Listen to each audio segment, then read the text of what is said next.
हमारे आज के चीफ गेस्ट आदरणीय भुवनेश्वर राय जी, जिला कुशीनगर, उत्तर प्रदेश से है।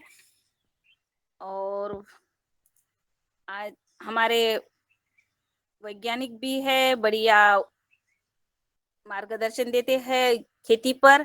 तो योगाहार के सदस्य है, स्थायी सदस्य है। तो हम आज आदरणीय भुवनेश्वर राय जी को आमंत्रित करते हैं, वो आए और अपना उद्बोधन, बहुमूल्य मार्गदर्शन हमारे योगाहार पर, वो तो वैसे रोज देते ही है, मगर आज खास मुख्य अतिथि के तौर पर उनको आमंत्रित करते हैं। जी नमस्कार। ओम। धन्यवाद आदरणीय बहन जी।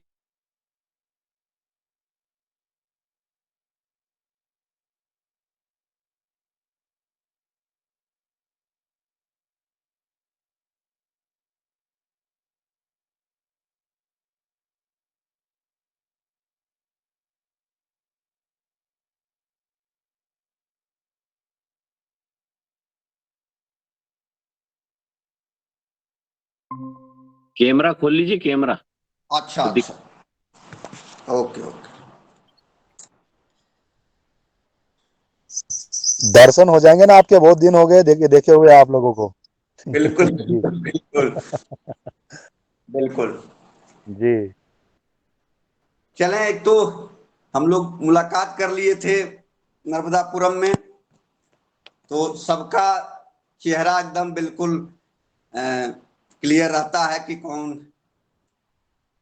सबसे बड़ी बात, आज रंजन ने कहा कि वैज्ञानिक भी हैं। देखिए, मैं कोई वैज्ञानिक नहीं हूं, और वैज्ञानिक बनने में बहुत, ये जो यहाँ धरती का जो नॉलेज है, यहाँ का जो नॉलेज है, अगर कोई समझता है कि मैं बहुत बड़ा प्रोफेसर, बहुत बड़ा वैज्ञानिक, बहुत बड़ा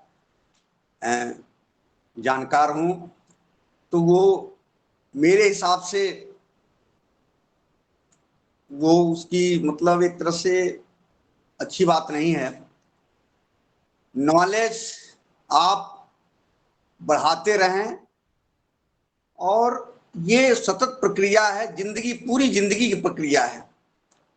आप कोई बहुत बड़ा वैज्ञानिक से लेकर के और यहां तक कि आप एक रिक्शे वाले से भी बात करें, और अगर आप चाहें कि उससे भी हम कुछ ज्ञान ले लें, तो वो निश्चित रूप से आपको अच्छा ज्ञान दे देगा, और उससे भी वहां से आप कुछ ग्रहण कर सकते हैं। बस एक जिंदगी में यही एक बात रखनी है कि आप जो भी काम करें उसमें पॉजिटिव रहें, कहीं निगेटिव शब्द का आपके जीवन में न रहे। कोई अगर गलत कह रहा है, आप सुन लीजिए, बस एक कान से सुनकर निकाल दीजिए, और फिर अपना काम करते रहिए। निश्चित रूप से आप आगे बढ़ेंगे। मेरे हिसाब से जितने लोग भी इस कार्यक्रम में जुड़ते हैं, हम लोग तो डेली जुड़ते हैं, और डेली जुड़ने के बाद भी ये अनुभव जरूर हम लोगों ने किया है। थोड़ा सा समय तो लग जाता है, काफी 5:30 से 8:30 बजे तक 3 घंटे का समय एक जगह आज के डेट में देना थोड़ा सा कठिन होता है। खासतौर से कोरोना के टाइम तो मान लीजिए सबके पास टाइम था। इस समय निश्चित रूप से मैं देखता हूं, जो लोग ड्यूटी करने वाले हैं वो भी, और चाहे जो खेती से संबंधित हैं वो भी, सब लोग सवेरे का टाइम जो उनका होता है वो बहुत ही महत्वपूर्ण होता है, और उसमें सारे काम वो करते हैं। फिर भी जो लोग चर्चाओं में भाग लेते हैं या जो लोग योग करते हैं, अब योग में देखिए काफी लोग ऐसे हैं जो मॉर्निंग के टाइम अपना समय इधर उधर करके बिता देते हैं, लेकिन योग जो लोग करते हैं, निश्चित रूप से मानिए, वैसे योगाचार्य लोग तो कहते हैं कि आप जो है इस तरह से करेंगे तो बहुत फायदा। हमको तो लगता है कि आप किसी भी तरह से अगर योग कर लें, अगर बैठ भी जाएं, तो भी आपको बेनिफिट होगा। पहले हम लोग योग के बारे में जानते नहीं थे, बिल्कुल। मैं आपको अपनी बात बता दूं मैं कभी भी योग से संबंधित कोई काम में नहीं करता था, क्योंकि हम लोग पढ़ने के बाद फिर तमाम पेस्टिसाइड और फर्टिलाइजर की कंपनियों में काम करने में आप सोच ही सकते हैं कि दिन रात जो है ट्रेवल करना होता है। सुबह चल दिए, कभी 4 बजे रात को निकल गए, कभी कहीं जा रहे हैं, कभी कहीं जा रहे हैं, तो ना समय बचता था ना कुछ। मैं एक बार अलीगढ़ में था, स्वामी जी का कार्यक्रम लगा था, उसमें मैं जाने की कोशिश किया। 4 दिन का कार्यक्रम था और पहला दिन मैं गया, सबसे पीछे बैठा। दूसरा दिन कहा कि मैं सबसे पहले आऊंगा, फिर भी गया तो कम थोड़ा सा और अंदर गया, और करते करते चौथे दिन जा करके जब मुझे 3 बजे ही वहां पहुंचना पड़ा, तब मैं जा करके आगे उनका थोड़ा सा कायदे से दर्शन कर पाया।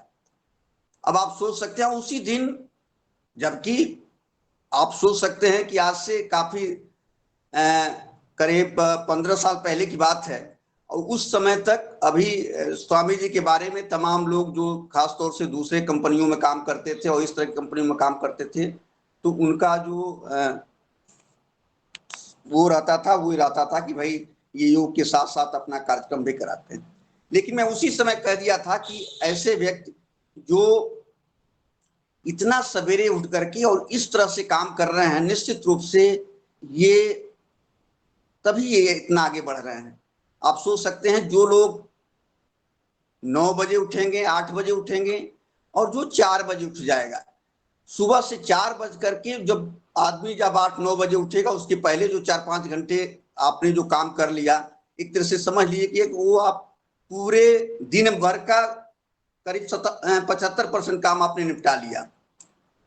तो इस तरह से वो काम निपटते रहते हैं। इसलिए सवेरे जगना, हम अपने भी जिंदगी में जब से पतंजलि ज्वाइन किए तब से योग में थोड़ा सा हम लोगों ने काम करना शुरू किया। हमारी मैडम भी बिल्कुल एकदम 1.5 घंटा योग करती हैं। पहले उनको बहुत गैस हुआ करता था, बराबर एक पत्ता रखती थी गैस का, और फिर जब वो खत्म हो जाता था तो फिर पहले ही मंगा लेती थी कि पड़ा रहेगा तो अच्छा रहेगा। मुझे लग रहा है कि करीब 2 साल हो गया, गैस का कोई भी दवा आया नहीं। तो ये फायदा है, अगर आप थोड़ा बहुत भी करते हैं तो निश्चित रूप से आपको काफी वो होगा। अब मैं थोड़ा सा जैविक खेती पर, जैसा कि रंजना जी ने लिखा है कि जैविक खेती पर चर्चा हो। देखिए, चर्चा तो हम लोग बड़ी कर रहे हैं, बस एक अपना अनुभव बताऊंगा आपको कि जैविक खेती मुझे नहीं लग रहा है कि जितने लोग इसमें हैं हमसे कम कोई जानता हो। सब लोग बहुत अच्छी तरह से जानते हैं जैविक खेती में, और दिन प्रतिदिन हम लोग चर्चा करते हैं। बस जैविक खेती में एक ही बात करना है कि 2 तरह से खेती है। मैं, जैसा कि आप जानते हैं कि हम लोग गांव में भी घूमते रहते हैं और देखते भी रहते हैं, आप लोग खुद अनुभव किए होंगे। अभी इतना होने के बाद भी जैविक खेती में जानने वालों की संख्या गांव में बहुत कम है। आप विश्वास करेंगे, हम लोग को लगता है कि यहाँ हम लोग चर्चा करते हैं तो बहुत बड़ी क्रांति आ गई है जैविक खेती के बारे में। ऐसा कहीं है नहीं। इसका स्पष्ट उदाहरण जब आप जाएंगे गांव में, किसानों के बीच जाएं, तो देखेंगे कि जो किसान उस गांव का अग्रणी है, जो थोड़ा पढ़ा लिखा है, और ऐसे किसान जो केवीके के टूर में जाते हैं, केवीके संस्थानों में जाते हैं, कृषि के किसी अधिकारी से संपर्क में हैं, कृषि मेलाओं में जाते हैं, किसी ट्रेनिंग में जाते हैं, प्रशिक्षण में जाते हैं, वही लोग ज्यादा जान रहे हैं। उसके अलावा जो सामान्य लोग जो केमिकल खेती कर रहे हैं, उनको जैविक खेती के बारे में कुछ जानकारी अभी भी नहीं है। तो इस काम को आगे बढ़ाने के लिए सबसे जरूरी चीज है कि आप समस्या को समझने की कोशिश करें, और सही बात यह है कि इस व्यवस्था को समझें कि ये क्यों नहीं लोग कर रहे हैं।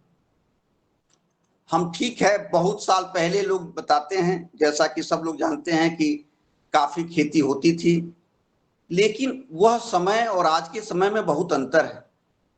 उस समय काफी लोग, जनसंख्या कम रही होगी और कम भी अनाज पैदा होता होगा तो भी काम चल जाता होगा। आज किसान टोटल इसी पर निर्भर है। अपने जो लोग खेती कर रहे हैं वो केवल खेती पर निर्भर है। आप सोच लीजिए कि अगर आप खेती कर रहे हैं और लास्ट में आपका उपज जितना आप चाह रहे हैं उतना नहीं हुआ, या कम हो गया, या खराब हो गया, तो फिर आप काफी परेशान हो जाते हैं। तो इस तरह से एक शुरुआत में, जैविक खेती की शुरुआत में, या कोई भी काम जब शुरू में करते हैं तो थोड़ा सा रिस्क आता है। जब आप व्यवसाय भी किए होंगे तो भी देखे होंगे कि 6 महीना, 4 महीना, 1 साल आपको बहुत मेहनत करना पड़ा होगा और बेनिफिट कम मिला होगा। तो वो जो समय होता है, उस समय को कैसे मेंटेन किया जाए, इसके लिए ये देखना बड़ा जरूरी है। और मेरा मानना यह है कि शुरुआत के कार्यक्रमों में सरकार का सहयोग किसानों को निश्चित रूप से मिलना चाहिए। आप सबको सहयोग कर रहे हैं, तमाम उद्योगपतियों का सहयोग कर रहे हैं, तो किसानों का भी सहयोग करें। और वो कर भी रही है, लेकिन जिस हिसाब से करना चाहिए उस हिसाब से नहीं कर रही है। केवल कृषि विभाग के लोग या बड़े बड़े लोग ऑनलाइन मीटिंग करके या जगह जगह थोड़ा सा चर्चा करके, गाड़ियों से घुमा करके, कुछ दिखा करके, तो वो मैं वही बताया कि वो वही लोग कर पा रहे हैं जो गांव के अच्छे लोग हैं, जो गांव से निकलने वाले लोग हैं। लेकिन गांव में जाने के लिए गांव के अंदर प्रशिक्षण कराना जरूरी है। वहां पे प्रशिक्षण के साथ साथ इस काम को कराना जरूरी है कि जैविक खेती शुरू हो, सब लोग जैविक खेती शुरुआत कर दें। और जैविक खेती शुरुआत करने में ही किस तरह से करें, उसके लिए जब प्रशिक्षण ले लेंगे तो फिर लोग आगे भी बढ़ेंगे। अब देखिए, इस समय गेहूं की कटाई चल रही है, फिर धान की फसल की रुपाई आनी है। इस बीच में गेहूं काट करके तुरंत लोग ढैंचा लगाएंगे, मूंग लगाएंगे, जैसा कि मूंग ज्यादा मध्य प्रदेश में होता है। तो ये सारी चीजें आपको करना ही करना है, और करने के बाद आपको आगे बढ़ना है। क्योंकि मैं थोड़ा सा, अगर आप आदेश दें तो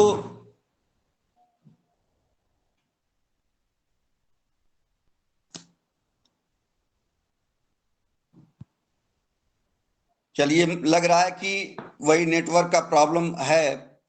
मैं सोच रहा था कि कुछ और आपको एक बार थोड़ा सा न्यूट्रिशन के बारे में जो प्रेजेंटेशन आपको दिखाया था, वो प्रेजेंटेशन आपको थोड़ा सा एक बार दिखा देते तो जितने लोग भी यहाँ जुड़े हुए हैं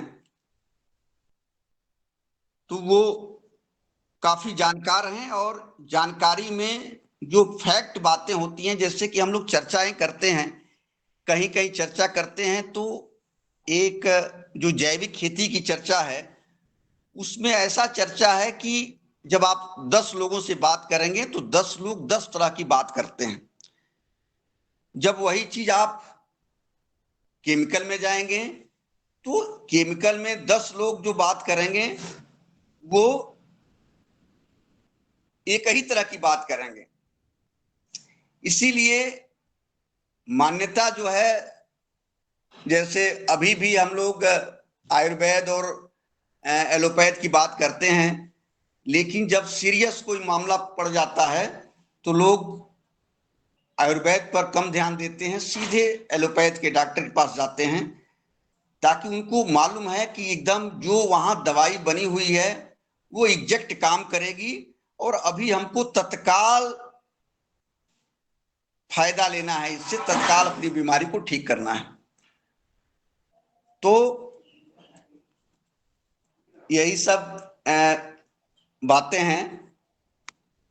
मेरा नेटवर्क थोड़ा सा लूज होने की वजह से मेरा लैपटॉप जुड़ नहीं पा रहा है। तो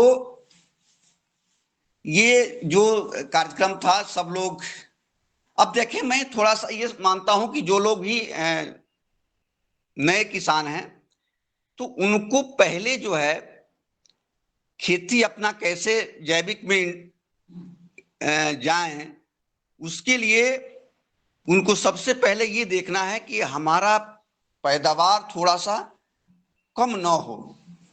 देखिए, पैदावार अगर आप कम करते हैं तो आपको नुकसान हो जाएगा, और एक ही बार जब आप नुकसान झेल लेंगे तो फिर आपको बाद में फिर पीछे हटने लगेंगे। इसलिए कि बहुत लोगों के पास, आप लोग विश्वास मानिए, आप लोग तो काफी लोग इसमें मध्य प्रदेश के हैं, और वहां पे जैसा कि शरद जी हैं और तमाम ऐसे किसान लोग हैं जिनके पास बहुत खेती है। हम लोगों की तरफ जो पूर्वी उत्तर प्रदेश है, ये बिहार का एरिया है, इसमें तमाम ऐसे लोग हैं जिनके पास 1 एकड़ तो बहुत कम लोगों के पास खेती होती है। 1 एकड़ से कम है खेती और लोगों के पास होती है। तो इसलिए अब 1 एकड़ में ही वो शुरुआत कर दें और फिर जो है उनका नुकसान हो जाए तो वो थोड़ा सा परेशानी में पड़ जाते हैं। तो इसलिए चाहिए ये कि वो अपने पैदावार को बढ़ाते हुए और मेंटेन करते हुए और जैविक खेती करना शुरू करें। तो जैविक खेती में सबसे पहले, जैसे कि आप जानते हैं कि गोबर की खाद वगैरह की बात होती है, फिर मैं वहीं पर आऊंगा कि गोबर की खाद गांव में 5 लोगों के पास है। मुझे जहां तक लग रहा है कि शुरुआत से और अभी 4 साल पहले तक, 4 साल पहले तक का मतलब कोरोना से पहले तक, मैं ऐसा व्यक्ति रहा हूं कि बराबर फील्डों में जाना रहा है और बहुत फील्ड का विजिट किया है। पूरा उत्तर प्रदेश का कोई ऐसा जिला नहीं, कोई ऐसा कृषि विज्ञान केंद्र नहीं, ऐसा कोई एग्रीकल्चर यूनिवर्सिटी नहीं, हरियाणा, पंजाब, थोड़ा सा बंगाल भी, पूरा करीब करीब बिहार का क्षेत्र अपने जीवन में मैं घूम लिया हूं। और काफी किसानों के खेतों में घूमने के बाद, वहां देखने के बाद ये मैं महसूस किया हूं कि आपको उसी हिसाब से काम करना है, अपनी व्यवस्था को देखते हुए। तो एक बार कोशिश कर लूं और उसके बाद फिर आपसे मैं बात करता हूं। एक बार जरा, क्योंकि मैं सोचा तो था कि लैपटॉप चालू मेरा हो जाए, लेकिन 1 मिनट आप लाइन पर रहेंगे।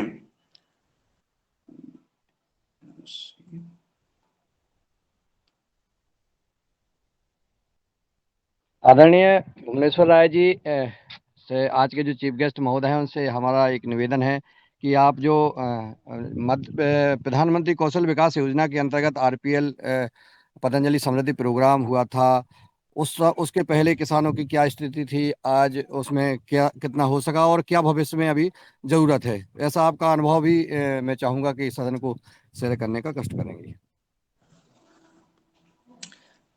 बहुत बहुत धन्यवाद आदरणीय जी। देखें, वही चीज मैं बता रहा हूं। अभी मेरी मुलाकात एक बार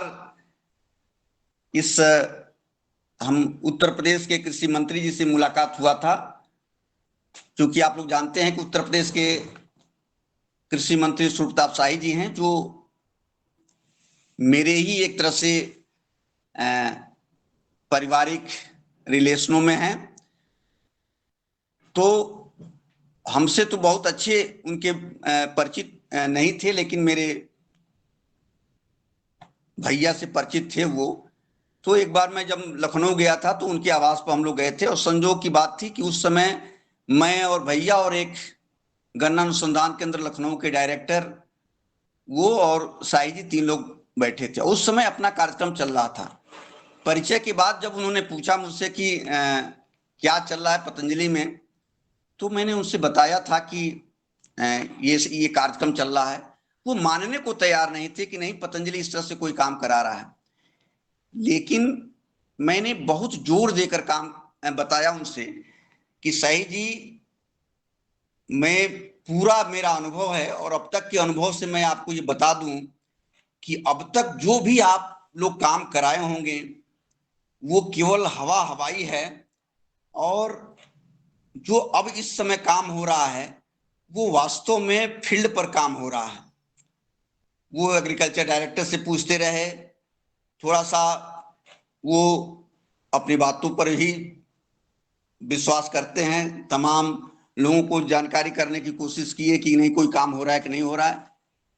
तो मैं उनको बताया था कि आप 2 लोग यहाँ काम कर रहे हैं, एक द्विवेदी जी हैं, हो सकता है उनसे मुलाकात आपकी नहीं हुई हो, दूसरे पुष्पेंद्र जी हैं जो वहां पे झांसी में काम करते हैं, उस क्षेत्र में बुंदेलखंड में, और आपको अगर कभी मौका मिलेगा तो आप देखिएगा।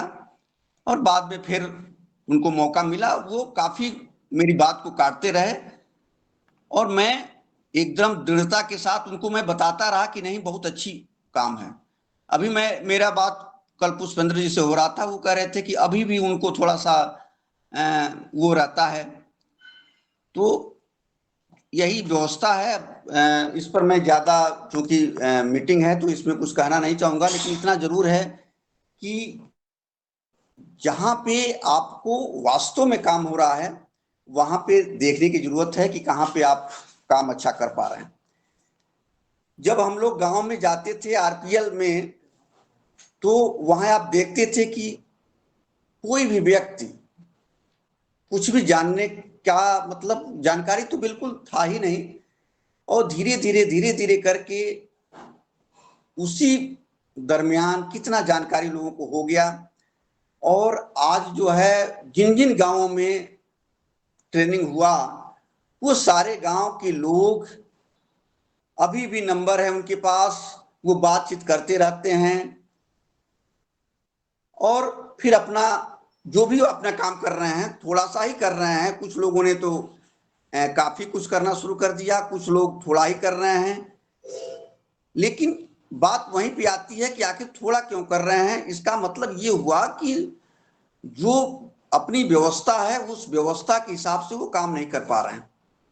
मैं बार बार कहता हूं कि लोग कहते हैं कि जैविक खेती में पशु रखना जरूरी होता है, अगर कोई पशु नहीं रखा है तो जैविक खेती नहीं कर सकता। लेकिन मेरा मानना है कि आप किसी को फोर्स नहीं कर सकते कि आप पशु रखिए। मैं खुद अपने को बताऊं, मेरा परिवार जो गांव का परिवार है वो मैं खुद, आप समझ सकते हैं कि जब मैं खुद इस विभाग में काम करता हूं और सबको बताने की कोशिश करता हूं, तो क्या मैं अपने वहां इसकी व्यवस्था कर सकता था। लेकिन ऐसी परिस्थिति है परिवार की कि वहां पे पहले पशु रहते थे, अब कोई है ही नहीं कि जो पशु रखे, और जो लेबर की व्यवस्था है उसके हिसाब से आप पशु नहीं रख सकते, इसलिए कि जो लोग लेबर भी होते हैं वो भी अब पशु के संबंध में काम करना नहीं चाहते, और फिर वो दूसरे हिसाब से काम करना चाहते। हाँ, जो बड़े लोग हैं, जो वास्तव में बड़े लोग हैं, उनके पास सारी व्यवस्थाएं हैं, वो बहुत पशु भी रखे हैं, लेकिन उनका वो देख रेख करते हैं। लेकिन जब उनको भी आप देखेंगे कि अगर लेबर हट जाएं और केवल अपने से काम करना हो, 10 पशु हैं और दिन रात उसी में लगे हुए हैं, तो फिर उनसे पूछिए कि कितना मेहनत पड़ता है और किस तरह से आप काम करते हैं। तो ये कठिन काम है, फिर भी हमको इसी में काम करना है। तो इसी में काम करना है, उसके लिए आपको प्राकृतिक और जैविक दोनों से शुरुआत करना होगा। जहां आपको लगता है, हम कह रहे हैं कि आप केमिकल खेती कर रहे हैं, तो आपको फिर मार्केट से जैविक खाद खरीदने में कोई दिक्कत नहीं है, और अगर आप जैविक खाद खरीद सकते हैं, जब आप केमिकल खरीद रहे हैं तो जैविक खाद भी खरीद सकते हैं, और जैविक खाद अगर आप खरीद सकते हैं, बस उसमें इतना ही देखिए कि कौन सी ऐसी कंपनी है जिसमें बड़ी अच्छी उसका रेपुटेशन है और वास्तव में वो लैब में उनका सारा चीज बन करके और अपने मार्केट में आता है। बहुत से ऐसे लोग हैं जो जैविक के क्षेत्र में हल्का फुल्का करके और वो बेचना चले जाते हैं और फिर आप देखते हैं कि उसका कोई रिजल्ट नहीं आता, और फिर जब रिजल्ट नहीं आता और किसान को पैसा लग जाता है तो फिर वो वहीं से आगे निकल जाते हैं। मैं इसके बारे में बताऊं कि मैं जब अपने गांव में एक कार्यक्रम कराया था यही DYMT का, तो उसमें भी तमाम लोग जुड़े, आज भी जुड़े हुए हैं। और एक लोग खोज रहे थे और एक कंपनी आ गई संजोग से, लोकल कंपनी थी, उसने जो है, मैं यहाँ था, मेरे अनुपस्थिति में सब लोग चूंकि जानते थे, फर्टिलाइजर ले लिए और ले करके खेतों में डाले। उनको लगा कि थोड़ा सा रिजल्ट कम आया, लेकिन फिर मैं जब गया बातचीत हुआ तो लोग बताया कि रिजल्ट कम आया। हम कहें निश्चित रूप से आपको लग रहा है कि रिजल्ट कम है, लेकिन रिजल्ट कम नहीं है आपका, चूंकि केमिकल के हिसाब से आप सोच रहे हैं वैसा नहीं होता है। ये धीरे धीरे कार्यक्रम है और जब आप केमिकल छोड़ेंगे, धीरे धीरे छोड़ रहे हैं और ये इसके तरफ धीरे धीरे बढ़ेंगे तो आपका काम आसानी से हो जाएगा। लेकिन ठीक है, सब लोग अपने किचन गार्डन, अपने थोड़े से प्लाट में अवेयरनेस हुआ और लोग आगे बढ़ रहे हैं। जो लोग ये जान गए कि हाँ, अब जैसे मीटिंग में हम लोग सबसे पहले क्या करते हैं, सबसे पहले अवेयरनेस करते हैं कि केमिकल के नुकसान क्या है, कोई क्यों खेती करेगा। जैविक खेती, हम चिल्लाते रहे कि आप जैविक खेती करिए, लेकिन जैविक खेती कोई नहीं करेगा अगर उसको ये जानकारी नहीं है कि उससे फायदे क्या हैं। और जो ही आप ये उसको बताएंगे कि जो चीज आप खा रहे हैं वो एकदम जहर खा रहे हैं, तो विश्वास मानिए कि वो फिर उसका दिमाग हटेगा उससे और वो उसके ऊपर बढ़ेगा। तो सबसे पहले जो व्यवस्था है वो अवेयरनेस की है, और जो मीटिंगें होती हैं उसमें अवेयरनेस ही होता है। हम लोग जहां जहां भी कराए, आप लोग उसमें से साक्षी हैं। मतलब उस गांव में एक गजब का अनुभूति हुआ था, सुबह योग करना और फिर उसके बाद जो है प्रभात फेरी लगाना, जिस तरह से 15 अगस्त और 26 जनवरी को प्रभात फेरियां होती थी, और नारा लगाना, फिर लोगों को गांव में बैठाना, उसमें बच्चे भी शामिल होते थे और बूढ़े, महिलाएं, सब लोग शामिल होती थी। जब कभी कभी हम लोग जाते थे तो इतना भीड़ हो जाता था कि उस समय मतलब ये रहता था कि कितना अधिक से अधिक लोगों को जानकारी दे दिया जाए, और लोग भी जानकारी करने के लिए उत्सुक होते थे। और जिसको ये जानकारी हो गया कि नहीं, हम केमिकल खा रहे हैं तो हमको ये नुकसान है, तो फिर वो उसी हिसाब से अपने काम को आगे बढ़ाता रहता है। अभी मैं घर गया था, एक मेरे पड़ोसी थे, उनके दरवाजे पे बैठा था, तो वो कह रहे थे कि ये देखिए जो फूल है, जितना फूल है, इस फूल पे पूरा जाला मकड़ी सब आ गई थी, और एक दिन मैंने स्प्रे कर दिया और एकदम ताजा हो गया। अब आप सोच सकते हैं कि हल्का सा केमिकल का स्प्रे लोग कर देते हैं और उसका रिजल्ट देख करके लोग प्रफुल्लित हो जाते हैं, खुशी से झूम उठते हैं कि देखिए बहुत अच्छा रिजल्ट आ गया और मेरा सब कुछ ठीक हो गया।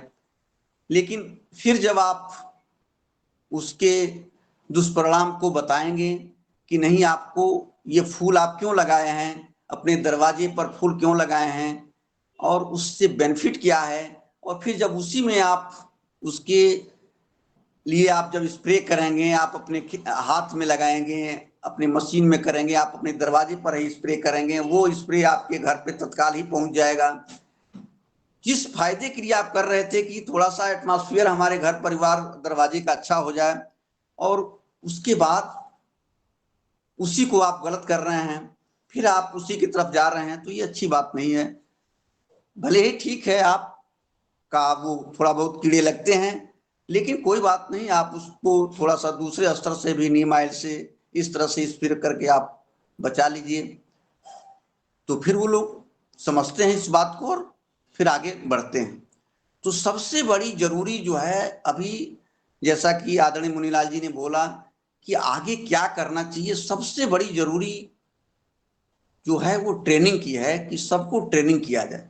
और ट्रेनिंग केवल इस तरह की ट्रेनिंग नहीं होनी चाहिए कि केवीके में निर्धारित हो गया और फिर गांव के लोग केवीके में चले गए या किसी संस्थान में चले गए और वहां पे ट्रेनिंग हो गया। मैं बार बार आपको दोहरा रहा हूं कि एक ही दो चार लोग होते हैं गांव के जो कृषि विज्ञान केंद्र में भी जाते हैं, कृषि मेला में भी जाते हैं, कहीं पे कोई कार्यक्रम होता है एग्रीकल्चर का वहां भी जाते हैं, वो टूर भी करते हैं। वही लोग अच्छी खेती भी करते हैं। तो जो अच्छी खेती करता है वही जाता है और फिर वो गांव में आता है और अपनी बात को प्रसारित करता है। बहुत ऐसे लोग हैं जैसे शरद जी जैसे लोग जो मतलब मैं तो देखता हूं कि ये लोग एक तरह से अगर बहुत साधारण भाषा में कहा जाए कि लोगों को बताने के लिए मतलब पागल टाइप हो जाते हैं कि नहीं हम अधिक से अधिक लोगों को अच्छी बात बता दें, अपने उससे जोड़ लें, उसको कुछ सहयोग करके आगे बढ़ा लें। लेकिन विश्वास मानिए हम लोग तो बड़े अच्छे से जुड़े हैं किसानों से। केमिकल में कुछ ऐसे भी किसान होते हैं जो जिनको कोई नई चीज मिल गई और उन्होंने अपना स्प्रे कर दिया और उनकी फसल अच्छी हो गई, तो वो किसी अपने बगल के किसान को भी नहीं बताते कि हमने ये चीज डाला है ताकि उसका भी ज्यादा पैदावार हो जाएगा। तो आपस में इस तरह की एक तरह से वैमनस्य समझिए, कटुता भी होती है। हम लोग, मैं बार बार इसलिए कह रहा हूं कि हम लोग जो जिस एटमॉस्फेयर में बात कर रहे हैं ना, यहाँ पे पतंजलि से संबंधित लोग और जो ऐसे ऐसे लोग हैं जिनका माने विचार बहुत उज्जवल है, तो ऐसे लोगों के बीच में तो ये लग रहा है कि बहुत सब ठीक ठाक है। लेकिन जो ही जब आप गांव के ऐसे क्षेत्रों में जाएंगे जो लोग आपसे बिल्कुल कभी संपर्क में नहीं है, तो वो उनकी व्यवस्था जो है उसी तरह से है। दूसरों की बात करना, अपने बारे में नहीं सोचेंगे कि हमारा प्रगति किस तरह से हो, हम किस तरह से आगे बढ़ें, हमारे बच्चे किस तरह से पढ़ें। लेकिन वो दिन भर में कम से कम अगर 5 घंटे बात करते हैं तो उसमें 4 घंटे अपने पड़ोसियों की शिकायत, अपने इधर उधर के लोगों की शिकायत में ही समय गुजार देते हैं। और मेरा मानना है कि ऐसे व्यक्ति जो दूसरों की बात, देखिए थोड़ा बहुत क्रिटिसाइज तो चलिए कर लेना चाहिए, कोई बात नहीं, जिससे थोड़ा सा आपका भी मन थोड़ा सा शांत हो जाए। लेकिन अगर एक सीमा से ज्यादा आप दूसरों की बात करते हैं और केवल उसी की बात करते हैं, उसी की कमियों की बात करते हैं, तो निश्चित मानिए कि वैसा व्यक्ति जो है से खराब व्यक्ति कोई इस धरती पर नहीं है। तो ऐसे व्यक्ति को अपने इस अवगुण को निकालना चाहिए कि दूसरे की निगेटिव बातों को, दूसरे की बातों को ज्यादा बात नहीं करना चाहिए। हाँ, आप बात करिए अपने विचारों को, अपने विचार को आगे बढ़ाइए, उनसे कुछ दूसरी बात करें, ठीक है। वो आपकी अच्छी बात जब आप करेंगे तो उसमें से 50 लोग हैं तो उसमें से 10 लोग आपकी बात सुनेंगे, फिर 40 लोगों को तो वही सुनना है। लेकिन ठीक है, आप अपना प्रयास करते रहिए और बातचीत करते रहिए, हो सकता है कि वो आगे बढ़ जाए। तो वही मैं कहना चाह रहा हूं कि जो ट्रेनिंग हो वो गांव स्तर की ट्रेनिंग हो, जो आरपीएल होता है वो उसी तरह की ट्रेनिंग होनी चाहिए। और खैर हम लोग तो अपने स्तर से प्रयास कर रहे हैं, लेकिन गवर्नमेंट को भी चाहिए कि जितना भी ट्रेनिंग कराए वो इस तरह का ट्रेनिंग कराए कि वो गांव के लोगों के बीच में हो, एक गांव में हो, वहां चाहे वो कृषि विभाग से हो चाहे किसी और दूसरे विभाग से हो, गांव में लोग जाएं, वहां लोग इकट्ठा हों और वहां उसके बारे में बताया जाए, तभी जा करके इसका कंप्लीट सॉल्यूशन मिलेगा। अभी तो भूमिका बनाते में ही 45 मिनट हो गया, तो बस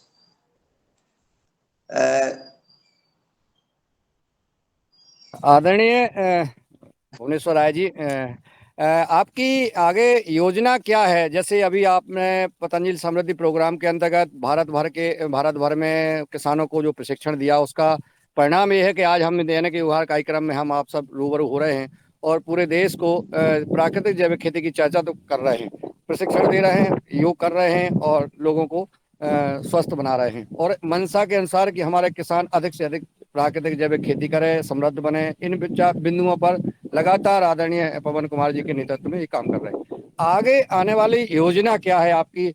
अभी चूंकि प्रशिक्षण चल नहीं रहा है, आगे भविष्य में हो सकता है क्या, और उसकी क्या योजना है पतंजलि समृद्धि प्रोग्राम के अंतर्गत?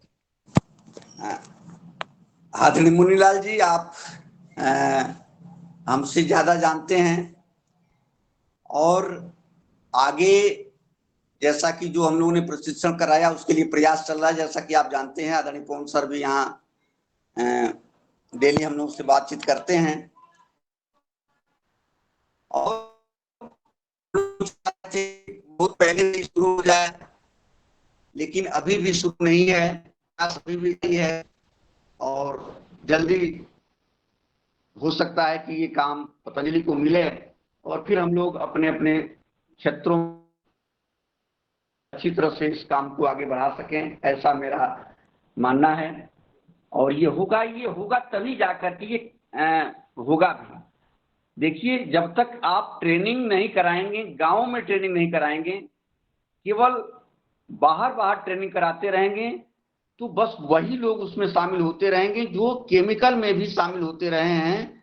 जो अच्छी कृषि खेती करते हैं वही लोग उसमें भी शामिल होंगे और फिर वही लोग आएंगे गांव में, और गांव में आने के बाद अगर उनकी मानसिकता ठीक है तब तो थोड़ा लोगों को अवेयरनेस करेंगे, बताएंगे गांव में।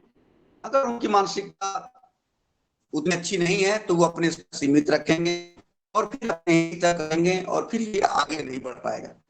तो इस तरह की ट्रेनिंग होना चाहिए जो गांव स्तर का हो, और जो अपना ये कार्यक्रम था आरपीएल का, जो ट्रेनर फार्मर ही करते थे, जिस गांव में आप करा रहे हैं उस क्षेत्र में जो ग्रेजुएट के लोग हैं वो उस तरह से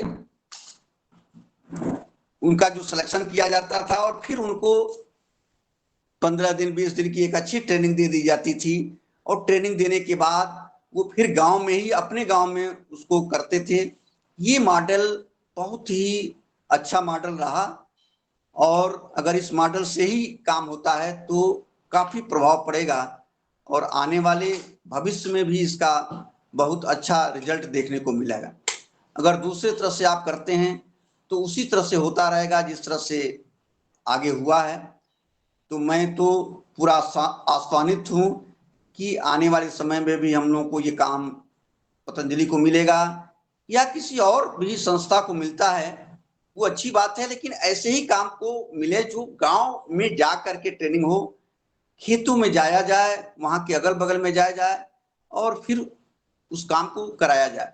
मैं बता दूं आपको कि मैं जब झारखंड में जाता था ट्रेनिंग के बाद फिर मैं निकलता था, एक बार तो ऐसा हुआ कि ट्रेनिंग में निकलने के बाद एक बड़े अच्छे किसान थे जो आलू की बुआई कर रहे थे और ऐसे मेथड से कर रहे थे कि जिसमें पैदावार कम आता है।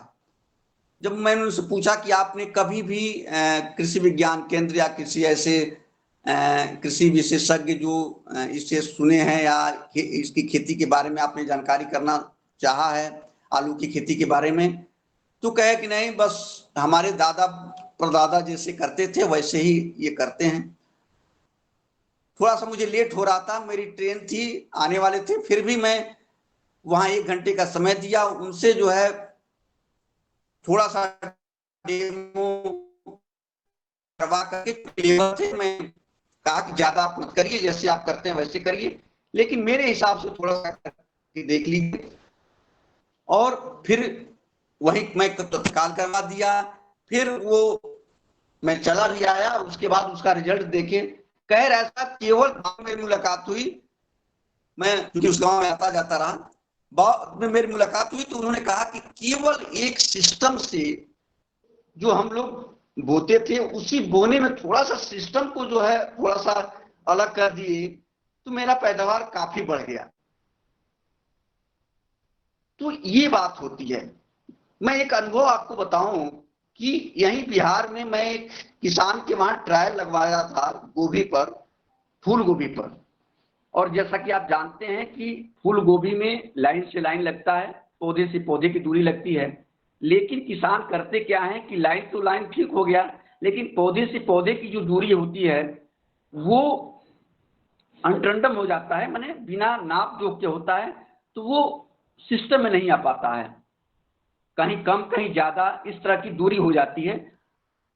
तो मैं एक दिन गया था और संजोग से केवल जो है लेआउट करा करके, और उनके लेबर थे तो वहां खड़ा होकर के, और उसको जो है सिस्टम ऐसा, उसमें कुछ करना तो होता नहीं, एक सीधी सीधी लाइन बन गई।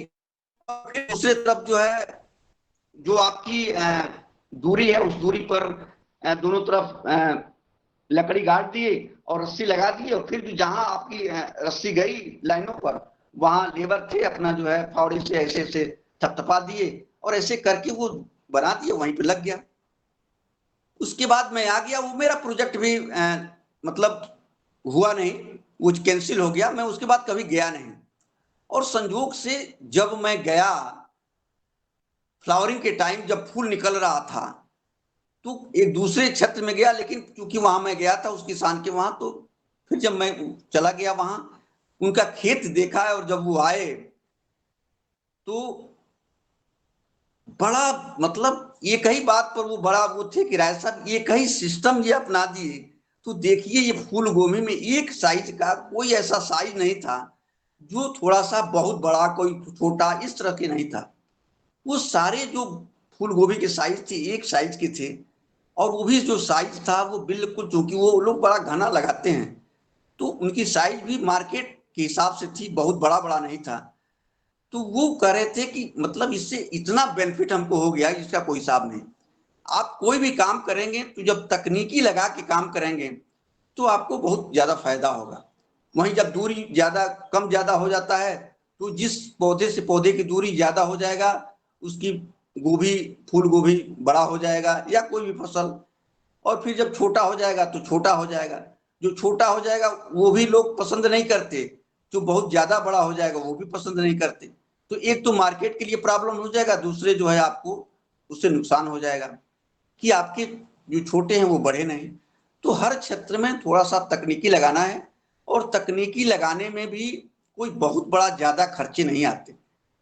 जैसे कि आप देख लीजिए सीड ट्रीटमेंट की चर्चाएं बराबर होती हैं, लेकिन मैं आपको बता दूं कि फिर मैं बार बार वही कह रहा हूं कि जो गांव के 2-4 लोग होते हैं वही केवल सीड ट्रीटमेंट करा पाते हैं, जबकि सीड ट्रीटमेंट में कुछ है ही नहीं है, कुछ नहीं है। आप जो है थोड़ा सा आपके दिमाग में होना चाहिए कि बिना सीड ट्रीटमेंट कराए मैं ये काम नहीं करूंगा, आप कर लेंगे। उसमें लेबर, जब हम चर्चा करते थे, हम लोग चूंकि कुशीनगर के रहने वाले हैं, आप जानते हैं कि गन्ना तो वहां गन्ना में कोई करता ही नहीं था, अरे बड़ा लेबर लगेगा, बहुत लेबर लग जाएंगे, इसमें तो इतने लेबर लग जाएंगे, अभी तो इतना ही में हम परेशान हैं। और जब मैं अपने ही खेत में कहा कि अच्छा ठीक है, आप लोग, संजोग से मैं घर पे था, हमने कहा कि और आप काम कराइए, मैं इसको कराता हूँ। 2 लेबर ले लिया, और चूंकि मैं केमिकल में था उस समय, बॉबिस्टीन से सिंपल सा फंजिसाइड होता है, बॉबिस्टीन जानते हैं सब लोग, बॉबिस्टीन को घुलवा करके मैं 2 लेबर थे, सब करते गए देते गए, इतना अच्छा रिजल्ट आया। बाद में जर्मिनेशन जब हुआ तो लोग देख करके दंग रह गए कि अगल बगल जो लोग खेत में नहीं किए थे उनका जर्मिनेशन, और जो सीड ट्रीट करके दिया गया था उसका जर्मिनेशन में कितना अंतर था, और बहुत अच्छा हुआ। तो एक काम आपने हल्का सा बढ़ा दिया, सीड ट्रीटमेंट का काम, और वो आगे चला गया। आलू में लोगों को प्रॉब्लम रहता है कि हम घोलेंगे उसमें डालेंगे। बहुत किसानों को हम लोगों ने क्या किया कि उस पे जब केमिकल में थे तो जानते ही हैं तमाम तरह की तकनीकी अपनाई जाती हैं मार्केटिंग में, तो उस समय केवल फंजीसाइड को ऐसे उनका ढेर लगा रहता है। जब अलीगढ़, मेरठ, ये आगरा, उधर जो है हाथरस, ये सब बहुत बड़ा बेल्ट है आलू का। इधर मैं कानपुर में शुरुआत में रहा, कानपुर कन्नौज पढ़ने के बाद जब नौकरी मेरी लगी, और उस समय मैं बॉबिस्टीन की कंपनी जो बासफ है उसी में मैं काम करता था। तो वैसे स्प्रे हम लोग करा देते थे ऊपर ही, और वो अच्छा रिजल्ट, उसको फिर थोड़े देर के बाद में पलटवा करके एक बार और स्प्रे करवा दिए। मैंने किसी भी तरह से आप अगर सीड ट्रीटमेंट कर दिए तो समझिए कि आप अपने फसल का 25% तो ये मानकर चलिए कि आप अपने फसल को अच्छा कर ले गए। आपने सब काम किया, सब कुछ कर लिया, सीड ट्रीटमेंट नहीं, तो आप ये मानकर चलिए कि आपका पैदावार 100% नहीं आना है, ये बहुत स्पष्ट बात। तो ये सारी चीजें हैं। अब देखिए, गेहूं काटने के बाद लोग ढैंचा बड़ी आसानी से लगा सकते हैं, और आसानी से लगाने का मतलब है कि अगर जहां पे आपके पास पानी की थोड़ी सी सुविधा है तो वहां पे आप बड़े आराम से लगा लीजिए, कोई दिक्कत नहीं है। लेकिन मेरा मानना है कि अगर जहां पानी की सुविधा नहीं है वहां भी आप अगर ऐसे भी बीज छिड़क दें तो कभी कभी तो मान लीजिए बारिश नहीं होता है, वो चला जाता है मामला वैसे। लेकिन अगर ऐसे भी आप बीज छिड़क दें तो कभी कभी क्या होता है कि गेहूं कटाई के बाद बारिशें हो जाया करती हैं। एक बार बारिश हो गया, और ढैंचा का बीज ऐसा है कि जहां आप उसको जमीन पर है, अगर बारिश नमी मिल गया तो जर्मिनेशन हो जाएगा। आज भी मैं तमाम किसानों को देखता हूं कि जहां बिल्कुल पानी का साधन नहीं है लेकिन वो ढैंचा बोने के लिए बड़े उत्सुक रहते हैं, तो अब भी वो उसी तरह से कर देते हैं, ढैंचा छींट दिए, क्योंकि उनको समय है, 1.5 महीने 2 महीने का समय है गेहूं की कटाई से लेकर के और धान की रुपाई तक बीच में, तो वो छींट के घर चले आए। बारिश होता रहा, बारिश हो गया तो ठीक, नहीं हुआ तो ठीक, अगर बारिश हो गया तो फिर बीच बीच में तो फिर उनकी फसल लहला गई, फिर वो ग्रीन मैन्योरिंग कर ले गए, बहुत अच्छा हो गया। तो निश्चित रूप से एक आध बारिशें तो हो ही जाती हैं, और जब बारिश हो जाती है तो काम हो जाता है। कई जगह नहरों की सुविधा है, वहां से आप सिंचाई कर लीजिए। अगर आप जुताई कर लेते हैं और अच्छी बात है, नहीं जुताई करते हैं बिना जुताई के छींट दीजिए, ऐसे हो जाता है। इसका भी अनुभव हमको मिला जब मैं शुरुआत में, जो उत्तर प्रदेश के लोग रहने वाले हैं, उत्तर प्रदेश भूमि सुधार निगम में मैंने काम किया है, तो वहां भी इसी तरह से होता था। जैसे ऊसर सुधार का कार्यक्रम था, जैसे आप जानते हैं कि सुल्तानपुर वाला बेल्ट, ये जो गाजियाबाद से लेकर की, और ये जो बेल्ट होती थी गाजियाबाद, अलीगढ़, फिर आप चले आइए वही बेल्ट सीधे इटावा, मैनपुरी होते हुए कानपुर, लखनऊ, फिर सुल्तानपुर होते हुए इलाहाबाद, ये जो पूरी बेल्ट थी, वो पूरी बेल्ट में आज से करीब 15-20 साल पहले जो है बिल्कुल एकदम ऊसर था, जो एकदम रे कहते हैं। और उत्तर प्रदेश की सरकार ने वर्ल्ड बैंक की स्कीम से करीब 15 साल यह स्कीम चलाया, और उसमें जो है काफी सुधार हुआ।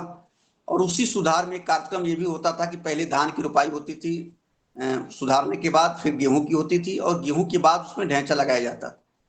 आप जानते हैं कि ऐसे लैंड में 50% लोग तो काम करते थे, 50% लोग नहीं करते थे। और मैं देखता था कि जहां हम लोग लोड करवाते थे वहां रोड पर अगर कहीं ढैंचा गिर गया और बारिश हो गया तो वहीं थोड़ा सा भी अगर है तो वहीं जर्मिनेशन हो जाता था। तो मैं अपने क्षेत्रों में क्या करता था कि जो लोग बोने वाले थे तो खैर आकर के ले जाते थे, और कम से कम मान कर चलिए कि 50% ऐसे किसान होते थे जो ढैंचा का बीज लाने ही नहीं, आते ही नहीं थे कि हम ले जाएं, जबकि वो ज्यादा महंगा नहीं, मुश्किल से 2 रुपये किलो उस समय उनको दिया जाता था, और सब ऐसे था, तो आते ही नहीं था कि हम ले जा करके बोए। तो मैं क्या करता था कि उसको ले जा करके अपने जेब से क्या, एक तरह से ये समझिए कि वो व्यवस्थाएं होती थी, और उसको लेबर लगा करके, और जितना मेरा प्रोजेक्ट रहता था उस प्रोजेक्ट में मैं ऐसे छिटवा देता था। और कहीं कहीं नहर की पानी रहती थी तो लोग जुताई के पर्पज से, ऐसे पर्पज से अपना फोड़ देते थे, या बारिश हो गया तो वो फिर लहला जाता था। और जब विजिट होने के लिए आता था पता चलता था कि जब लोग सर्च करते थे कि कहाँ पे ढैंचा है, तो और जगह जाते थे तो कहीं ढैंचा बहुत कम दिखाई देता था, कहीं यहाँ है कहीं वहां है, भाई जो लोग बोए वहां है। और जब हमारे वहां आते थे तो देखते थे कि जितना प्रोजेक्ट है सब में है, तो बड़ा उनको वो लगता था कि भाई ये कैसे होता है। फिर मैं बताया कि इसमें कुछ नहीं है, थोड़ा सा अलग से मैंने एक्टिविटी इसमें डाल दिया और उसका नतीजा आपके सामने है। देखिए, एकदम दिमाग खोल करके आपको पूरा काम करना होता है, तभी आप काम आगे बढ़ा सकते हैं। और चूंकि समय हो गया है, जैसा कि आप देख रहे हैं कि आदरणीय शरद जी आपके सामने, हम लोग उनके वहां गए थे। हम लोग अपने वहां, मैं अपने वहां का बताऊं कि हमारे गांव में कोई महिलाएं, खासतौर से जो थोड़ा सा बड़ा परिवार है, जो समृद्ध परिवार है, उस परिवार की महिलाएं खेतों में नहीं जाती। किसी ऐसे, भाई जो राजनीति में है वो तो चला जाता है, ऐसे समाज में नहीं जाती। अब वहीं देख लीजिए आप शरद जी की में, जैसा कल चर्चा चल रहा था महिलाओं के आगे बढ़ाने के लिए, भाई जब आप अपने साथ जब महिला को ले जाएंगे तभी तो महिला जाएगी। और देखिए कि जब जब शरद जी से हम लोग की मुलाकात हुई वहां नर्मदापुरम में, तो साथ में उनकी मैडम थी। वहां गांव में वो मशीन चला करके, जो वो गोबर से बनाया जाता है कंडे, क्या उनके पास तमाम लोग थे, वो दूसरे से भी लगा सकती थी, लेकिन वो स्वयं चलाई, दिखाई। तो ये सब होता है। जब आप अब देखें उसका नतीजा, देखें क्या हुआ। उसका नतीजा ये हुआ कि उनको प्रधानमंत्री तक सम्मानित किए। कहने का मतलब कि जब आप कुछ करेंगे तभी कुछ पाएंगे। और सबसे पहले आप अपने को बदल लीजिए, और अपने को बदलने के बाद फिर आगे अपना काम करेंगे तो आपके ऊपर विश्वास करेंगे।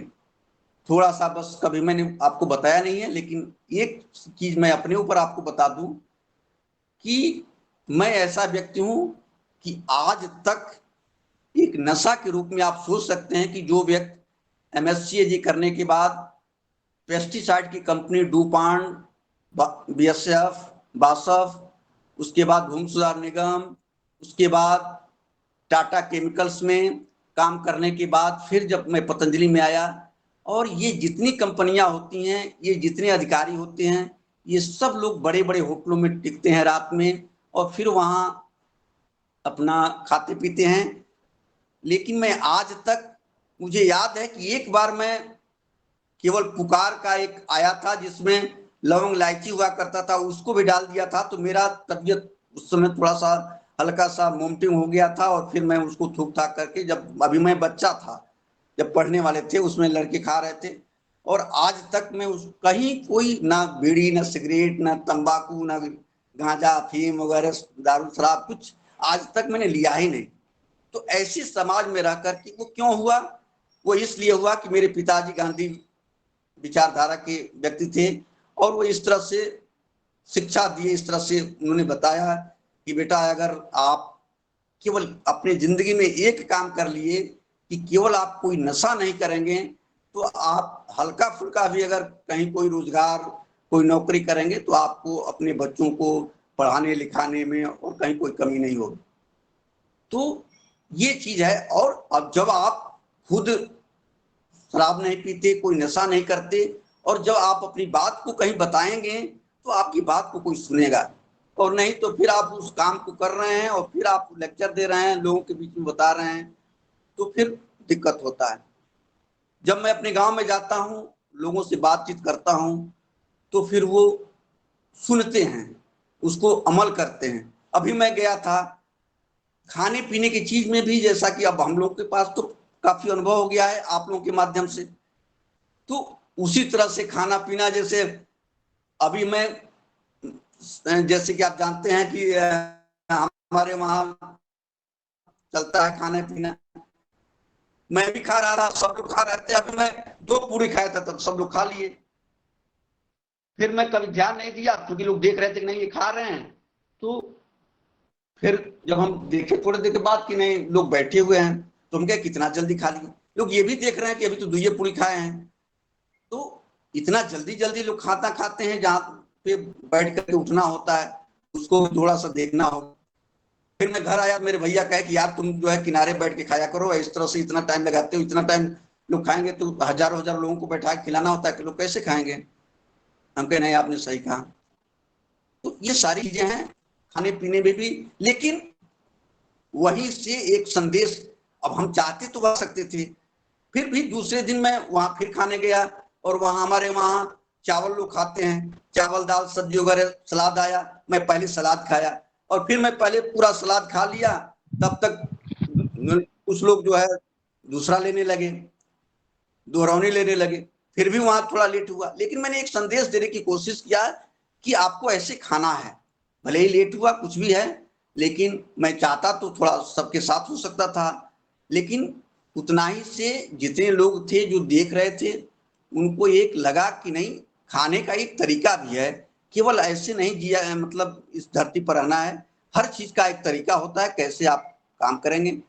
मेरे हिसाब से आदरणीय मुनीलाल जी, टाइम तो बहुत हो गया, मैं कोई प्रेजेंटेशन भी नहीं दे पाया, मैं अपनी थोड़ी सी हल्की सी बात बताते हुए इसी में रह गया। तो चलिए, हम लोग का तो डेली हम लोग मिलते ही रहते हैं, लेकिन चूंकि आज आपने थोड़ा सा विशेष समय दिया था, विशेष मौका दिया था, तो कुछ ज्यादा हो गया। फिर भी मैं चाहूंगा कि ओपन फोरम है, इसमें और लोग भी बातचीत कर लें तो ज्यादा अच्छा रहेगा। धन्यवाद। जी धन्यवाद आदरणीय आज के हमारे चीफ गेस्ट महोदय भुवनेश्वर राय जी। और आपने पूरा शुरू से लेके और पतंजलि समृद्धि प्रोग्राम, किसानों का प्रशिक्षण कैसे होता है और कैसे होना चाहिए, किसान के खेत पर प्रशिक्षण होना चाहिए जिसका अनुभव हम सबने किया। किसान को कहीं संस्थान में बुला करके या उनको कहीं वहाँ बंद रख करके नहीं, खेत पर और उसकी फसल के ऊपर, मेड़ पर उसकी अनुभव को जानना, सीखना और सिखाना, ये बहुत अच्छा कार्यक्रम पतंजलि समृद्धि प्रोग्राम अंतर्गत चला। प्रधानमंत्री कौशल विकास योजना के अंतर्गत जो आरपीएल हुए हैं उसका निश्चित है कि रिजल्ट आया है, और भारत में और जिन प्रदेशों में हमने आरपीएल किए हैं वहाँ किसान निश्चित है कि खेती करने लगे हैं, चर्चा कर रहे हैं, कुछ चर्चा कर रहे हैं, कुछ कम कर रहे हैं, लेकिन हाँ ये लहर ये चल गई है प्राकृतिक जैविक खेती की। और आगे मैं भारत सरकार से निवेदन करूंगा कि पतंजलि समृद्धि प्रोग्राम, पतंजलि संस्थान की ओर से जो एक प्रयास किया गया था उससे निश्चित है कि बदलाव आएगा। और जो फंड जो किसानों को घुमाने का और तमाम फंड होते हैं, अभी भारत सरकार ने बहुत ज़्यादा कृषि के क्षेत्र में किसानों के लिए फंड अलर्ट किया है, जारी किया है, उसका अधिक से अधिक सदुपयोग किसानों के प्रशिक्षण में किया जाए तो बहुत अति उत्तम होगा। आदरणीय हमारे सदन में भाई बहन उपस्थित हैं और सभी किसान हैं, वैज्ञानिक हैं, विद्वान जन हैं। आज के हमारे चीफ गेस्ट महोदय और आज के योग शिक्षक गुरु आदरणीय राकेश मुकेश जी ने जो योग कराया उस पर भी आप कमेंट कर सकते हैं। आहार की आपने बात की, योग की आपने बात की और प्राकृतिक जैविक खेती की बात की। मैं चाहूंगा सदन से कि आप हैंड रेज कर सकते हैं, अनम्यूट करके, सेशन ओपन है, ये 8:30 बजे तक हमारा जो क्लास चलती है, ये सत्र चलता है, उसमें कोई भी बात अपनी रख सकते हैं, सुझाव दे सकते हैं, सवाल कर सकते हैं, मार्गदर्शन दे सकते हैं। सम्मानित सदन अपनी बात रखें। कोई हैंड रेज कर सकता है या अपनी बात रख सकते हैं। जी आदरणीय डॉक्टर किशोर दुबे जी सादर आमंत्रित थे, आप अपनी बात रखें। धन्यवाद मुनीलाल जी। आज का जो भुवनेश्वर जी ने ब्यौरा दिया बहुत सही दिया, और बहुत जो हकीकत है देहाती लेवल के किसानों की उसको उन्होंने उजागर किया। एक बात उन्होंने बहुत स्पष्टता से बोली कि भाई हम यहाँ पर चर्चा करते या शहरों में चर्चा करते, प्रशिक्षण केंद्रों में चर्चा करते, केवीके में चर्चा करते, वो अलग चीज है, और देहात के लेवल पे किसानों को जो समस्याएं आ रही है वो अलग चीज है। तो उनके कहने से और हम सभी का जो अनुभव है, 2-3 बिंदु उभर के आते हैं ऐसा मुझे लग रहा। पहला तो कि भाई हर जैविक खेती करने वाले के पास में गैया होनी चाहिए, देसी होनी चाहिए, ये जो आग्रह है, मैंने इसके पहले भी बोला था, ये हमको छोड़ना पड़ेगा, क्योंकि गैया नहीं तो फिर जैविक खेती हो ही नहीं सकती। ये जो कॉम्बिनेशन हमारे मन में ठोस लिया है हमने, उसको छोड़ना पड़ेगा। मैंने इसके पहले अपने यहाँ पे चांदूरी जी करके एक जैविक किसान है जो 5-6 साल से कर रहे हैं, जिसका हमने केस स्टडीज भी बनवाया है, तो वो खुद के उनके पास में एक भी गैया नहीं है। गैया जिसके पास में है उससे वो गोबर परचेस करते हैं और गोमूत्र परचेस करते हैं, और उसके बदौलत वो 5-6 साल से सफलतापूर्वक जैविक खेती कर रहे हैं। तो हमको ये जो आग्रह है वो छोड़ना पड़ेगा, क्योंकि गांव की परिस्थिति बदल गई है। जो संयुक्त परिवार थे वो अलग अलग हो गए हैं, और गाय ऐसी चीज है, गाय बोलो बैल बोलो, कि उनको तो भाई वो तो एक इंसान जैसा ही है। उसको तो चारा पानी करने के लिए, वहां पे देखभाल करने के लिए कोई ना कोई होना ही। भाई घर में लाश भी पड़ी है तो भी उनको चारा पानी करने के लिए कोई ना कोई होना होना ही चाहिए। हम 4 दिन के लिए 2 दिन के लिए गांव में जाते हैं तो भी उनको देखभाल करने के लिए कोई होता है, रखना ही पड़ता है। ऐसी परिस्थिति आज गांव में नहीं रही, तो हमको ये आग्रह छोड़ना पड़ेगा, ये मेरा स्पष्ट मत है। दूसरा कि भाई गोबर और ये जो गोमूत्र है, इसके उत्पादक अलग रहे और उससे हम परचेसिंग करें, जैसा कि वो चांदूरी जी ने 4-5 साल से एक कर रहे सफल किसान। तो ऐसी कुछ व्यवस्थाएं हमको करनी पड़ेंगी। यह दूसरा बिंदु। तीसरा बिंदु कि भाई इसके पहले उस पर भी कई बार चर्चा हुई है कि जो ये अपन दशपर्णी अर्घ बनाते हैं या फिर जीवामृत आदि, घनामृत आदि सब बनाते हैं, तो ये एक ही आदमी या वो या किसान बनवाए, ऐसी व्यवस्थाओं को किसान लेवल पे या हम कई किसानों से घूमते रहते हैं, वह स्वीकारने के मूड में नहीं है। वो बोलते हैं कि भाई गांव में 1-2 लोग 3 लोग बनाए, हम उनसे परचेस कर ले, हमें आपस में एक्सचेंज करवाए। यह स्थिति अगर होती है तो निश्चित रूप से इसका प्रचार प्रसार जो है वो बढ़ेगा। मैंने अभी परसों ही एक मेले में गया था किसानों के, जो विषमुक्त मेला है, वहां पे करीबन 100 किसानों के स्टॉल लगे हैं। वर्धा में मेला चल रहा है, वो जो विषमुक्त खेती के उत्पादक है उनको बेचने का। तो वहां पे मैंने उनको स्टॉल में देखा तो 2 किसानों ने ये पहल की है। उन्होंने कहा कि सर हम ऑलरेडी ये जीवामृत बनाते हैं, दशपर्णी बनाते हैं और उसको बॉटलिंग भी करते हैं, और बॉटलिंग करके हमारे गांव में नहीं तो हमारे आजू बाजू के गांव में बेचते हैं। और जिसके बदौलत वो किसान, उसको मैं एक दिन अपने यहाँ पे बुलाने वाला हूँ मुख्य अतिथि के रूप में। तो वो बोले कि सर इसके बदौलत हमने रेडीमेड बनवाया और किसानों को दिया, तो इससे जैविक खेती बढ़ गई है। तो ऐसे कुछ हथकंडे जो है ये हमको करने पड़ेंगे। तीसरा जो महत्व का बिंदु है कि ये जो जैविक खेती बढ़ती क्यों नहीं है। जैविक खेती इसीलिए नहीं बढ़ती, जो हम रोज रोज बात करते हैं कि इसका मार्केट को जब तक अच्छा उछाल नहीं मिलेगा, 20% कम से कम 20% राइज वाले लेने वाले लोग नहीं रहेंगे, तब तक ये बढ़ने वाली नहीं है। जैसा एक मैं पैरेलल उदाहरण देता हूं, एक 30-40 वर्ष के पहले लोगों को अंग्रेजी पढ़ाओ, अंग्रेजी स्कूल में डालो, ये कहते कहते माता पिता और सरकार थक गई थी। अब क्या हुआ कि अंग्रेजी वालों को ही अच्छी नौकरी मिलती है, जल्दी मिल जाती है, कंप्यूटर आता है तो जल्दी मिल जाती है।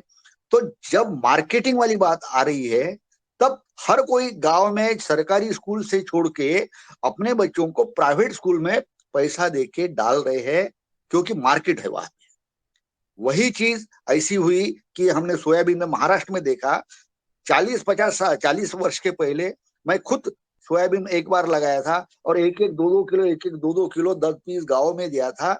और फिर वहां पे अरे भाई लगाओ, अच्छा क्रॉप है, ऐसा क्रॉप है, लेकिन उस समय लोग लेने को तैयार नहीं थे। अब उसका मार्केट बन गया, या 4 महीने में हो जाता है, जल्दी हो जाता है, ये किसान को पता चला तो इतना बड़ा हुआ कि उसने ज्वार को रिप्लेस कर दिया।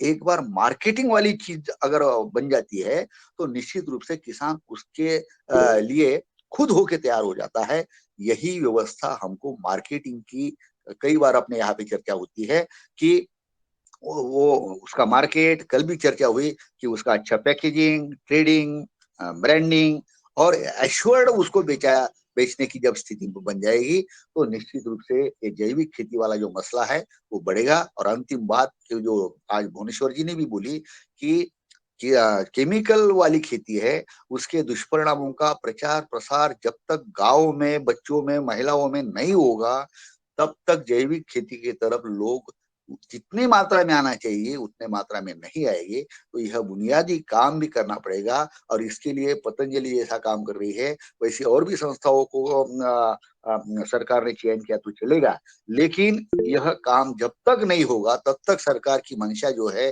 कि जैविक खेती बढ़नी चाहिए, नेचुरल खेती बढ़नी चाहिए, वह नहीं बनेगी। यह पत्थर पर की लकीर है। इन्हीं शब्दों के साथ में मैं मेरे वाणी को विराम करता हूँ। जी भाई साहब। जी आदरणीय अशोक जी, भाई साहब बोलूं, आपकी आज्ञा हो तो। यस बिल्कुल, आप जरूर अपना बात रखें। जैसे भाई साहब ने आज बहुत, भुवनेश्वर जी ने बहुत अच्छी बात बताई, उन्होंने जो हकीकत थी वो बताई। लेकिन मेरा निवेदन ये है कि गौ आधारित खेती करने का मतलब है कि उन्हीं किसानों को करना चाहिए, उन पे कोई बाउंडेशन नहीं है कि जिनके पास नहीं है वो उसके हिसाब से वो जैविक खेती करें। केमिकल जो बाजार से जो मिलते हैं उनको डाल के जैविक खेती कर सकते हैं। लेकिन जिनके पास गाय है उनको, और इस देश में बहुत से किसानों के पास बहुत गाय है, अभी लाखों करोड़ों गाय है। आप देखो पतंजलि भी शुद्ध गाय का घी बेचता है, तो कितनी करोड़ों गाय बाबा साहब भी बताते हैं। तो उन्हीं किसानों को गो आधारित खेती करना चाहिए जिसमें अपनी गौ माता भी बचे, और उनका जो प्रयोग है उनको प्रैक्टिकल में लाकर, जैव अमृत, घन अमृत, बीजा अमृत, इन सब चीजों को प्रैक्टिकल में लाकर गो आधारित खेती, प्राकृतिक खेती पालेकर जी वाली, वो अपने मतलब व्यवस्था, जिसके पास व्यवस्था है उन लोगों को करना चाहिए। आजकल पैदा करना बहुत आसान है, लेकिन सबसे बड़ी समस्या है मार्केटिंग की। किसान उसी से तो जूझ रहा है, इसीलिए कोई भी आदमी ये प्राकृतिक खेती नहीं करता, क्योंकि उसमें बहुत दिक्कत है। अब मैं आपको बताऊं कि ये देखो, ये बना हुआ है, ये पत्ते, ये अभी प्रैक्टिकल आपको बताता हूँ। ये पूरे पत्तों का जो है, ये दिख रहा है आपको, ये पत्तों का पूरा रस रस इसमें बना हुआ है। तो ये जो 10 प्रकार के पत्ते हैं उनका जो रस है वो रस बना के, और ये अभी जो हमने मूंग लगाई है, मूंग में इसको डालेंगे। तो ये बहुत कठिन है, हकीकत बात है कि जैविक खेती, प्राकृतिक खेती करना बहुत कठिन है, क्योंकि इन सब पत्तों को इकट्ठा करना, फिर उनको गोमातर में उसमें उबालना, फिर गोमूत्र इकट्ठा करना, ये हर आदमी के पास संसाधन नहीं है। पर जिनके पास संसाधन है उन व्यक्ति को करना चाहिए। और जो ये भोजन है, जो ये अन्न पैदा होता है, ये अमृत के समान है। तो किसानों के लिए सबसे बड़ी समस्या मार्केटिंग की है। पैदा तो हर किसान कर सकता है, लेकिन सबसे बड़ी समस्या मार्केटिंग की है। तो एक ऐसी व्यवस्था होना चाहिए कि जो जैविक खेती, प्राकृतिक खेती जो कर रहा है, उस किसान की मार्केटिंग लिंकेज हो जाए। क्योंकि हर आदमी जो किसान है बेचारा, वो एक तो खेत में परेशान होता है कि जैविक खेती, प्राकृतिक खेती, दिन भर उनको ये पत्ते पत्ते इकट्ठा करना, गोमूत्र इकट्ठा करना, और ये करना और वो करना, और फिर खेत में डालना, ये दिन भर का काम है। ये करे कि वो अपना माल लेकर वो बेचने जा बाजार, ये दो काम उस किसान से नहीं हो पाते हैं। तो किसान का काम है पैदा करना, और एक मार्केटिंग की थोड़ी व्यवस्था हो जाए कि उसके वहीं से ही अगर वो सामान है वो बिक जाए, तो किसान समृद्धशाली बन सकता है। बस सबसे बड़ी समस्या ही मार्केटिंग की है। बस ये है मेरा निवेदन। बस वो हमें, जैसे हम करते हैं जैविक खेती, प्राकृतिक खेती, तो ये हम तो हमारे परिवार के लिए करते हैं, क्योंकि हम संसाधन दिया। तो पहला सुख निरोगी काया, दूजा सुख घर में हो माया। तो स्वस्थ शरीर ही नहीं रहेगा तो करेगा क्या। तो आदमी को, जैसे भाई साहब ने बताया कि जब भी बोलना चाहिए जब वो खुद करता है। जैसे बोला मैं भोजन आराम आराम से करता हूँ, इसी प्रकार आजकल 90% लोग करते नहीं, भाषण ही भाषण चल रहे पूरे देश में। क्योंकि मैं तो यहाँ मध्य प्रदेश में देखता हूँ भाषणबाजी इतनी चल रही है, पूछो मत। तो 10-15 किसान जैविक खेती करते हैं, बाकी करते ही नहीं है हमारे जिले में। और रजिस्ट्रेशन हो गया उनका 70,000 80,000 का। तो ये प्रोपोगंडा चल रहा है, और जो असली कर रहे हैं उनका माल बिक नहीं रहा है, और जो नकली कर रहे हैं उनने नकली रजिस्ट्रेशन करवा लिया और उनका माल पूरा बिक रहा है। ऐसी व्यवस्था है आजकल। बस मेरा यही निवेदन है। ठीक। जी धन्यवाद आदरणीय अशोक जी। स्पष्ट बात आपने कही है, क्योंकि आप जो है कर रहे हैं।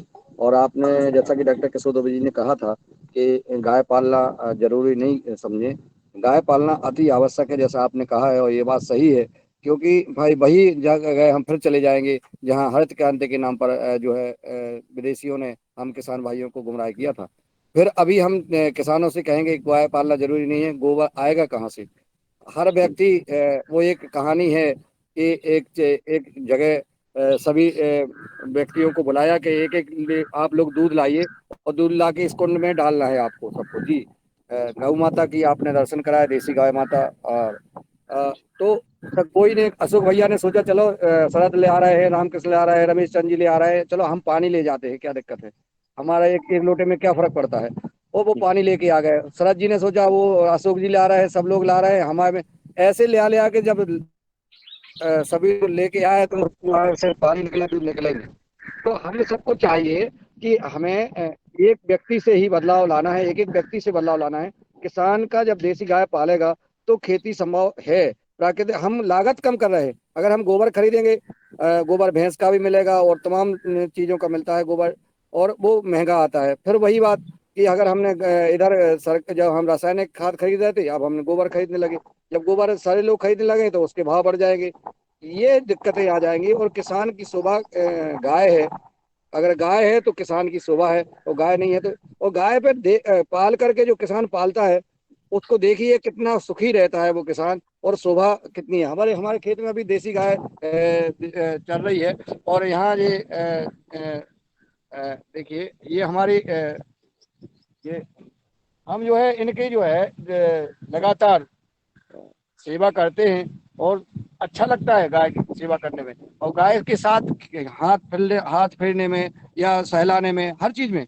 तो मैं चाहूंगा आप लोगों से निवेदन करूंगा कि गाय बहुत जरूरी है, जो किसान ही करेगा। और आदरणीय अशोक जी ने कहा है कि हम जो अर्क बनाते हैं उसमें बड़ी दिक्कतें आती हैं, या हमारे डॉक्टर साहब ने कहा, देखो किसान तो पूरा दिक्कत वाला है, किसान तो मेहनत करता है। किसान सुबह 5 बजे, 3 बजे, 3:30 और 4 बजे उठ करके रात को 10 बजे तक सोता है और दिन भर लगा रहता है। आज हम समझ रहे हैं, आज हमारा जो है जो वो खेती किसान करने वाला जो किसान है वो अपने घर पे चला गया। मैं यहीं पे हूँ, और मैं सुबह से उठ करके खेत में अभी पानी डाले हूँ मुंह में, वो सारी चीजें करना पड़ती हैं। और कैसे करते हैं, लेकिन उसको करने से व्यक्ति, किसान मेहनत करने से स्वस्थ होता है, और करना भी चाहिए सबको। और मैं नहीं चाहता कि किसान ये कहते हैं कि किसान पसीना बहाता है, इसलिए अन्नदाता किसान कहा, भगवान इसलिए कहा जाता है। और जिन किसानों ने सिर्फ गाय को व्यापार बना लिया है, या खेती को प्राकृतिक जैविक खेती ना करने वाला किसान भगवान नहीं हो सकता है। जो जहर डाल रहा है, जहर दे रहा है, वो ईश्वर नहीं हो सकता है। ईश्वर सबको जो है हमेशा अभयदान करते हैं, कृपा करते हैं। इसीलिए किसान को भी ना तो दूध कभी बनाया जा सकता है, ना गोबर बनाया जा सकता है किसी फैक्ट्री में, और ना अन्न बनाया जा सकता है। यह सब पैदा ही किए जा सकते हैं, इसलिए हम सबको करना चाहिए। बाकी तो प्रोडक्ट बनते हैं और फैक्ट्रियों में बन रहे हैं, और लेकिन दूध और अनाज ये कभी बनाया नहीं जा सकता, ये धरती माता से उगाया जा सकता है। और हम सब किसान भाई, और जिस घर में जहाँ जहाँ हम जाते हैं, जैसा अशोक भैया दिखा रहे हैं, हम जिस घर में जाते हैं, अभी हम जो है बालाघाट में गए या अन्य जगह गए, कहीं भी किसी जिले में, जिस घर में 1-2 गाय बंधी होती हैं, उस घर की शोभा अलग होती है। उसके घर के परिवार के लोग जब बच्चे गाय के साथ बच्चों के साथ खेलते हैं, उनको खिलाते हैं, तो वो आनंद ही अलग है। और जो ऊर्जा आती है, एनर्जी आती है, ये भी अनुभव कर लें, वो अलग बात है। और जो चूंकि सिर्फ जो है मंजिलों में और 7-7 मंजिल, 5 स्टार, 7 स्टार, 3 स्टार, या कोई भी स्टार, या किसी भी एसी में बने रहें, उनको वो आनंद नहीं आ सकता है जो खुली हवा किसान के खेत में आता है। वो उनको चैलेंज करते हैं और वो सुखी रहते हैं। सदन में शायद अन्य भाई बहनों का कोई कमेंट होगा, तो मैं चाहूंगा कि आप लोग, खुले मंच है, आप अपनी कमेंट दे सकते हैं, क्योंकि 7 मिनट अभी शेष है, 8:30 ये बजे क्लास बंद कर दिया ये जाएगा। जी गाय गोबर, वो गांव की जो संस्कृति, ये सब तो हमारी संस्कृति है।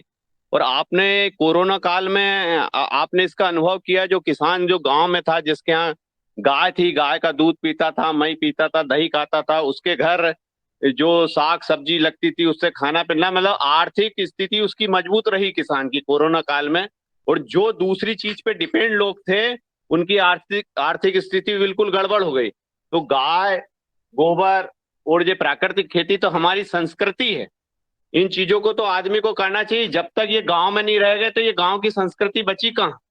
तो ये सब चीज तो अपनी संस्कृति के अंग हैं।